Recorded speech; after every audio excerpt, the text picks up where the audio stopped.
donc je vais monter le moteur Neo Plus dans le tube d'enroulement. Donc là en l'occurrence c'est un tube Zurflute 54, mais ça pourrait être n'importe quel tube d'enroulement. Je vous ai préparé pour vous faire voir quelques supports au moteur Neo, hein, que ça soit d'ailleurs un Neo Plus, un Neo Mat ou un Neo filaire, ils ont tous les mêmes supports.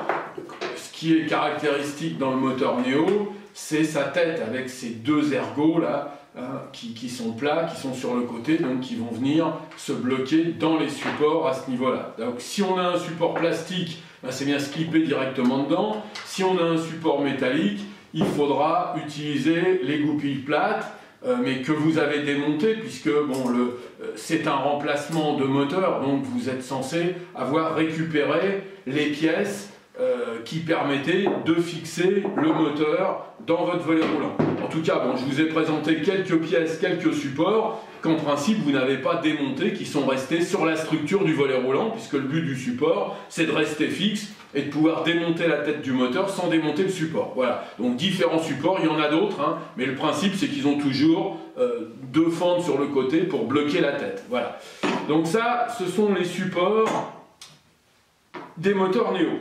Donc nous, on va s'intéresser maintenant au montage du moteur dans le tube. Donc on a deux parties. La première partie, celle qu'on va enfiler en premier, c'est la couronne. C'est la couronne d'adaptation, donc qui fait l'interface entre le moteur et le tube d'enroulement. Donc vous avez déjà la couronne de base sur le moteur. Cette couronne sert à compter les tours. Donc elle est extrêmement importante.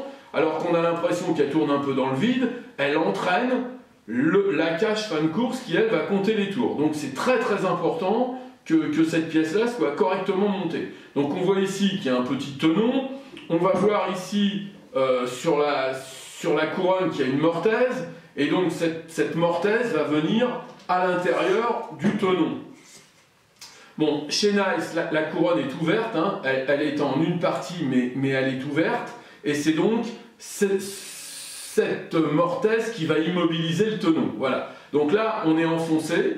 On a vu aussi que la couronne est très très étroite chez Nice. Ça veut donc dire que si le moteur avait se rétracté, enfin bougé par rapport au tube, se décalé latéralement, ben, la couronne ne rentre que d'une quinzaine de millimètres à l'intérieur du tube. Donc ça veut dire que s'il y avait un décalage du moteur d'une quinzaine de millimètres, eh bien, la roue, elle, qui est beaucoup plus loin, continuerait à entraîner le tube, donc à le faire tourner, mais la couronne, elle, qui compte les tours, serait en dehors du tube, donc elle ne compterait plus les tours. Donc c'est très très important, et tout à l'heure, c'est pour ça qu'on va mettre une vis, c'est pour ça qu'on va immobiliser le moteur dans le tube, il est très important que la couronne ne sorte pas du tube.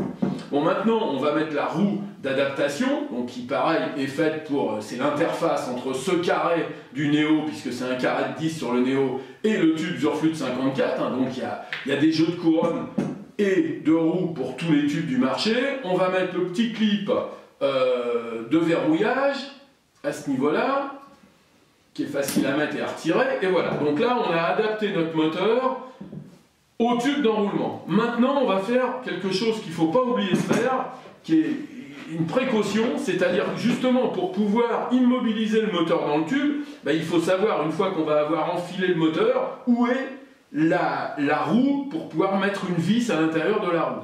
Donc, on va présenter le moteur, on va mettre le tube en butée sur la couronne, là où il va venir buter tout à l'heure, et puis on voit que dans la partie dans le bout de la roue, là, il y a une partie évidée. D'accord? C'est là-dedans qu'on va venir planter une vis ou un rivet pop. Et donc, on va mettre un petit trait dans cette partie évidée. Comme ça, quand on aura enfilé l'un dans l'autre, ben, on saura où est la roue et on saura où il faut mettre la vis. Voilà. Donc maintenant, ben, il ne me reste plus qu'à prendre mon tube d'enroulement, à regarder les rainures et à trouver l'endroit idéal pour insérer le moteur dans le tube. Alors, je vais essayer de ne pas me tromper du premier coup. Est-ce que ça va être bon? C'est pas sûr. On va le tenter comme ça. Ça me paraît sympathique. Voilà. Bon, on va essayer de centrer le moteur pour ne pas racler toute la peinture. Donc, on va centrer le moteur sur le tube d'enroulement. Voilà. Maintenant, on peut reprendre voilà, le tube et on va faire la même chose ici pour la couronne.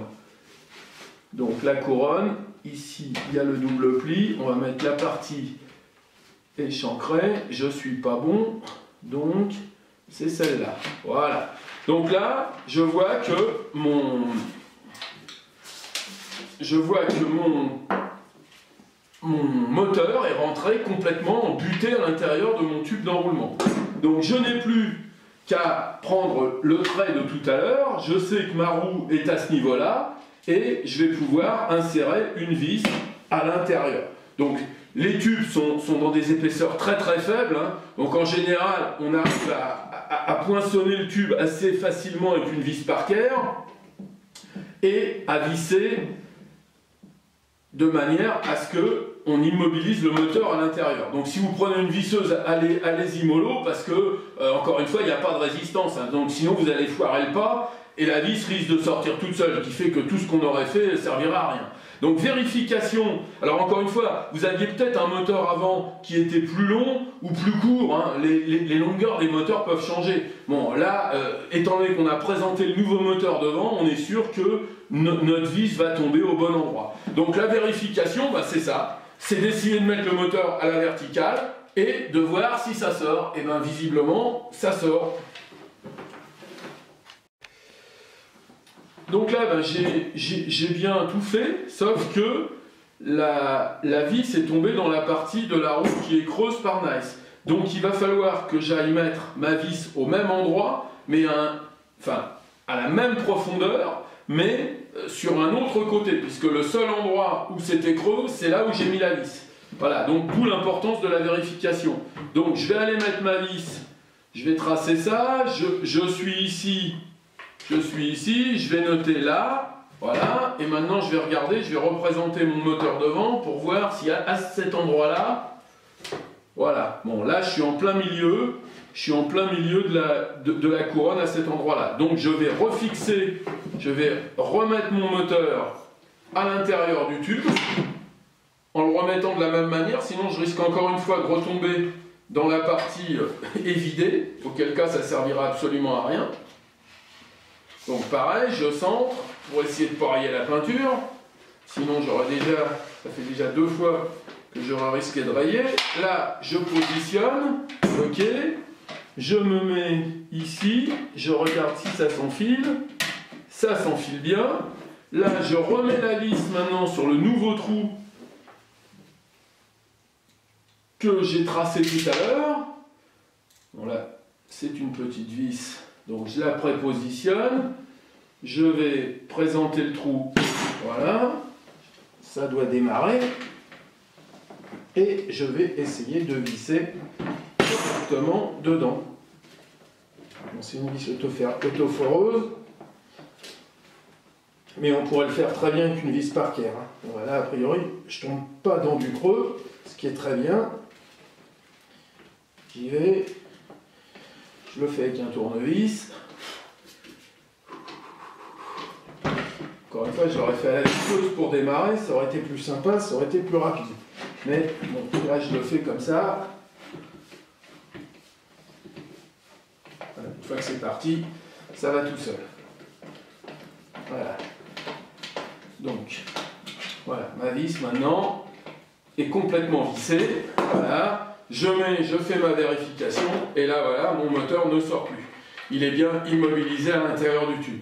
Donc là, mon moteur est prêt, enfin, mon axe motorisé est prêt à être remonté dans le volet roulant.